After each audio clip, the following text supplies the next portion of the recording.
विराजने केला समीर आणि अर्पिताचा अपमान. अर्पिता देणार का विराजला उत्तर? तू अनोळखी तरी सोबत ये या मालिकेच्या अपकमिंग ट्रॅकमध्ये एक रंजक पण पुन्हा प्रेक्षकांना पाहायला मिळणार आहे.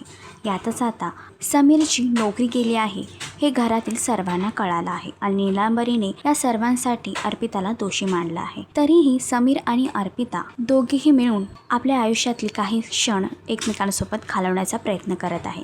यातच समीर आणि अर्पिता बर्फाचा गोळा खात असतानाच तिथे विराज येतो आणि समीरचा अपमान करतो. एवढंच नव्हे तर अर्पिताला हे देखील सांगतो की माझ्यासोबत न लग्न केल्याचे हे परिणाम आहेत. तर आता अर्पिता समीरचा झालेला अपमान सहन न करता विराजला नक्की काय उत्तर देणार? मालिकेचा अपकमिंग ट्रॅक तुम्हाला कसा वाटला हे कमेंट करून नक्कीच सांगा. आणि अशीच अपडेट जाणून घेण्यासाठी तुम्ही आमचं channel Tellychakkar regional like, share आणि सबस्क्राईब नक्कीच करा.